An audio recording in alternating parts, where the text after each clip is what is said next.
ब्रह्मपुरी तालुक्यातील आरोग्य विभागात लाचखोरीचं प्रकरण उघडीस आल्यानं एकच खळबळ उडाली आहे.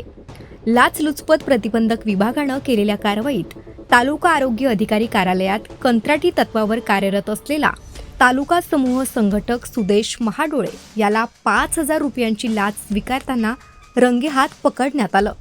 या कारवाईमुळे आरोग्य विभागातील कामकाजावर प्रश्नचिन्ह निर्माण झालं आहे. माहितीनुसार एका कर्मचाऱ्याचं मानधन देयक काढून देणं तसंच प्रोत्साहन भत्ता बिलाची तपासणी करून मंजूर देण्यासाठी आरोपीनं पैशांची मागणी केली होती. काम पूर्ण करून देण्याच्या मोबदल्यात 5,000 रुपयांची लाच देण्यास तक्रारदारावर दबाव टाकण्यात आल्याचा आरोप आहे.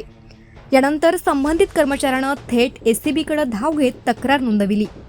तक्रारीची शहानिशा केल्यानंतर एसीबीच्या पथकानं नियोजनबद्ध सापळा रचला. ठरल्याप्रमाणे लाचेची रक्कम स्वीकारताच सुदेश महाडोळे याला ताब्यात घेण्यात आलं. या प्रकरणी गुन्हा नोंदविण्याची प्रक्रिया सुरू असून लाचलुचपत प्रतिबंधक विभागाकडून अधिक तपास करण्यात येत आहे. या कारवाईमुळे शासकीय कार्यालयांमधील भ्रष्टाचाराविरोधात पुन्हा एकदा कठोर संदेश गेला आहे.